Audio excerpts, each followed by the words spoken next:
कि हाँ, उन्होंने कहा कि बीजेपी के नेताओं से मिलने का मतलब ये नहीं होता है। अब उसके आगे जरा बढ़ते हैं। दो बातें, एक कि जेडीयू बीमार है और ये नेता स्वीकार नहीं कर रहे, ये उपेंद्र कुशवाहा की पीड़ा। उन्होंने कहा कि अगर बीमारी हम स्वीकार ही नहीं करेंगे तो उसका डायग्नोसिस कैसे करेंगे, कैसे उसका इलाज करेंगे। और दूसरा ये कि जब पूरी पार्टी पाला बदल सकती है तब सवाल नहीं, लेकिन मैं अगर पार्टी छोड़कर चला गया और वापस आ गया तो इस पर सवाल क्यों खड़े हुए। अब इसका जवाब दीजिए परिमल जी। देखिए, सबसे पहली बात है कि आदरणीय उपेंद्र कुशवाहा जी बड़े नेता हैं, वो सम्मानित नेता हैं। उनके संदर्भ में कोई वक्तव्य देना हमारे लिए ना हमारी हैसियत है ना औकात है। लेकिन जहाँ तक पार्टी के कमज़ोर और सशक्त होने की बात है तो मैं बतला दूं कि पार्टी की कोई भी पार्टी है वो 3 आधारों पर उसके एस्टिमेशन होते हैं कि वो कितनी प्रभावी है और कितनी कमज़ोर। फर्स्ट है नेता, सेकंड नीति और थर्ड विचारधारा। तो देखिए, तीनों फ्रंट पर हम लोग बिहार ही नहीं भारतीय स्तर पर सबसे सशक्त पार्टी हैं।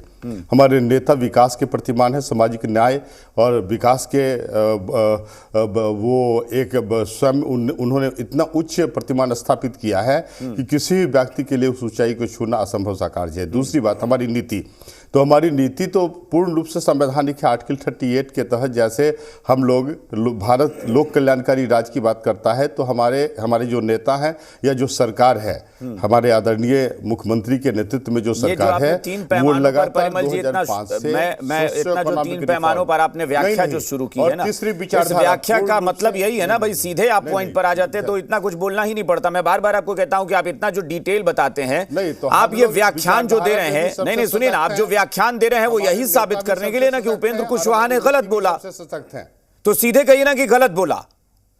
नहीं, आप कह रहे हैं कि मेरी हैसियत नहीं है कि मैं उपेंद्र कुशवाहा के बारे में बोलूं, लेकिन आपने 3 पैमानों पर व्याख्या करनी शुरू कर दी कि हाँ, उन्होंने जो बोला गलत। उपेंद्र कुशवाहा कह रहे हैं कि मेरी पार्टी के हर बड़े नेता से अलग अलग बात करिए। उनको यह मीडिया में क्यों कहना पड़ा कि आप अलग अलग सबसे पूछिए? सब मानते हैं कि पार्टी बुरी हालत में है। क्यों कह रहे हैं ये? वो क्यों कह रहे हैं कि पार्टी के सारे बड़े नेता बीजेपी से संपर्क में हैं? यह बात उनको क्यों कहना पड़ा मीडिया में? देखिए, जहाँ तक जेडीयू का प्रश्न है तो अभी जो सदस्यता अभियान हुए थे उसमें 70 लाख ऑन रिकॉर्ड से अधिक व्यक्तियों ने सदस्यता प्राप्त की थी। यह जनता दल यूनाइटेड के जनाधार को शो करता है। भाई उपेंद्र कुशवाहा जो बोल रहे हैं उस पर बताइए ना कि भाई वो गलत या सही है, तो तब तो मैं दूसरों से सवाल लूं। उसमें उस कंटेक्स्ट में भी मैं बतला दूं। देखिए, चूंकि हम लोग संविधान के रक्षा के लिए हमारे नेता केंद्रीय स्तर पर, राष्ट्रीय स्तर पर समान विचारधारा वाली पार्टी जो लोकतंत्र और धर्मनिरपेक्षता में विश्वास करती है उसके एकीकरण की बात करते हैं, और जो आगे जो दुश्मन है हमारा वो काफी सशक्त है। तो यदि हम कौन है आपका दुश्मन? कौन है आपका दुश्मन? उपेंद्र कुशवाहा का ये बयान मैं पूरी सीरीज में बता रहा हूं। उपेंद्र कुशवाहा दिल्ली एम्स में भर्ती होने से पहले पटना में ये कहकर गए कि आरजेडी के साथ हमारी स्थिति सहज नहीं चल रही है। शक्तियां हैं। उपेंद्र कुशवाहा ने कहा कि जब भी नीतीश कुमार समस्याओं से घिरे हैं मैं उनके साथ आया हूं। तो क्या समस्या महागठबंधन है? हाँ या ना में बताइए। नहीं, निश्चित रूप से आदरणीय उपेंद्र कुशवाहा जी बड़े नेता हैं, उनका मार्गदर्शन लगातार नहीं, मार्गदर्शन नहीं, वो कह रहे हैं कि पार्टी के बड़े नेताओं की ये कमी है कि वो स्वीकार नहीं कर रहे हैं कि पार्टी बुरी हालत में है। वो कह रहे हैं कि पार्टी के बड़े नेता सब बीजेपी से संपर्क में है, लेकिन सवाल सिर्फ उन पर उठते हैं। ये क्यों कहना पड़ रहा है उनको? नहीं, ये उन्होंने जो स्टेटमेंट दिया वह उत्प्रेरक के रूप में काम करेगा और पार्टी और सशक्त रूप से जो केंद्रीय स्तर पर जो संविधान विरोधी परिमल जी वो तो ठीक है, ये तो ज्ञान की बात हुई ना। ज्ञान की बात के अलावा बताइए ना, पार्टी के कौन बड़े नेता हैं जो बीजेपी से संपर्क में हैं? उन्होंने कहा कि बड़े से बड़े नेता, तो क्या नीतीश कुमार बीजेपी से संपर्क में है? ललन सिंह पार्टी अध्यक्ष संपर्क में है? कौन है? देखिए, मैं जब यहाँ स्टूडियो में आता हूं तो अपने बीजेपी के प्रवक्ता के संपर्क में भी आता हूं। तो जैसे उन्होंने किस संदर्भ में ना बिल्कुल संदर्भ क्या होता है? उन्होंने कहा कि मैंने मुलाकात की, लेकिन इसका मतलब ये नहीं है, जबकि हकीकत यह है कि जेडीयू के बड़े से बड़े नेता बीजेपी के साथ संपर्क में हैं। का मतलब राजनीतिक संपर्क नहीं, हाँ।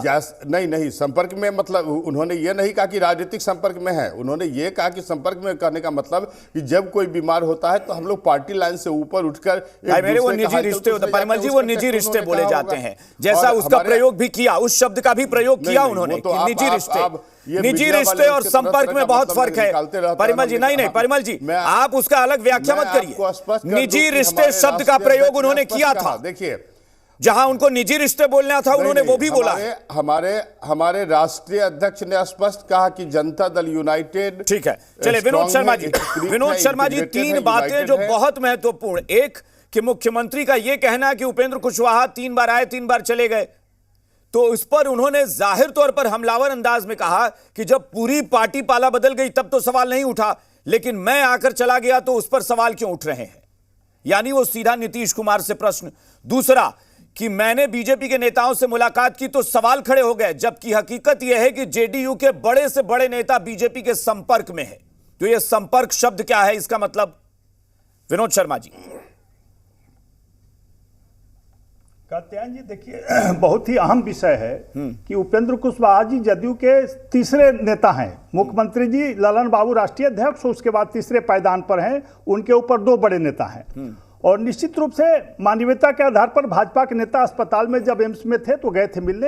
ये तो अच्छी बात है, अच्छा संस्कार है, अच्छा माने भारतीय परिवेश में होता है कि हम एक दूसरे का हाल लेते हैं, किसी पार्टी में रहे। हमारे आदरणीय प्रधानमंत्री जी, लालू जी का ऑपरेशन हुआ तो फोन करके हाल चाल जाना, तो ये अच्छी बात है। लेकिन शक क्यों किया गया, यही आश्चर्यजनक है। आदरणीय मुख्यमंत्री जी जिस तरह की बातें की कि बार बार आते हैं बार बार जाते हैं, तो आश्चर्यजनक लगता है। और उन्होंने, उपेंद्र कुशवाहा जी ने सही कहा कि हमारे संपर्क में आज नीतीश कुमार जी को नीतीश कुमार बनाने वाला भाजपा है। भारतीय जनता पार्टी बड़ी पार्टी रहते हुए पहली बार भी उनको मुख्यमंत्री बनाया था और बिहार के विकास के लिए पूरी स्वतंत्रता दी थी, पूरा समर्थन दिया था। हमारे आदरणीय प्रधानमंत्री ने हर संभव सहयोग बिहार को किया मुख्यमंत्री के माध्यम से, और आज भी हम चाहते हैं कि बिहार का विकास हो, उसमें हम पीछे नहीं हैं। लेकिन हमारे साथी जो बोल रहे हैं कि पैमाना, तो निश्चित रूप से पार्टी कमजोर होती है तो विधायक कम होते हैं। कहाँ 110 विधायक थे जदयू के, तो उपेंद्र कुशवाहा जी का कहना गलत नहीं है कि पार्टी कमजोर हुई है, इस पर चिंतन होना चाहिए। या फिर वो पार्टी की नीतियों पर सवाल उठा रहे हैं कि पार्टी के नेता मान ही नहीं रहे हैं कि हमारी नीतियां गड़बड़ हो गई हैं। नहीं, देखिए नीतियां तो खैर क्या नीतियां क्या रखा हुआ है, वो सारी चीजें स्पष्ट है। अभी हमने देखा कि अभी जो महायोद्धा आदरणीय राणा प्रताप जी का, महाराणा प्रताप जी का भी हुआ था, उसमें आप ध्यान से देखेंगे तो पगड़ी धारण किया है माननीय मुख्यमंत्री जी ने, जिसे वो भड़क रहे थे बीच में, गेरुआ पगड़ी धारण कर लिया गेरुआ झंडे के बीच में। तो कहना बड़ा मुश्किल है, कमल फूल में रंग भर दिया था गांधी मैदान में, उसके बाद दिमाग बदल गया था। तो क्या होगा कोई नहीं जानता है। लेकिन माननीय मुख्यमंत्री जी को इस तरह की बात अपने सहयोगी के साथ नहीं करनी चाहिए, क्योंकि उपेंद्र कुशवाहा जी ईमानदारी के साथ उनके साथ खड़े हैं। पूरी पार्टी का विलय कर दिया उनके विश्वास पर। उनको कहा गया था कि आपको हमारे बाद दर्जा मिलेगा, तो दर्जा तो डिप्टी सीएम के लिए भी तैयार नहीं हुए। लेकिन इस तरह से अपमानित करना किसी भी नेता के लिए, अपने दल के किसी भी पार्टी के लिए उचित नहीं है। तो हम लोग चाहते हैं कि उपेंद्र कुशवाहा जी मिलजुल कर जदयू को मजबूत करें, हमें क्या आपत्ति है। लेकिन निश्चित रूप से प्रश्न भाजपा पर क्यों मिल लिए, तो भाजपा ने कहा गलती की, हमें समझ में नहीं आता। भाजपा के संस्कार में है कि कोई भी हमारे परिचित होंगे, असित नाथ तिवारी जी के पास चलते हैं। असित नाथ जी, कांग्रेस का मैं बयान सुन रहा था और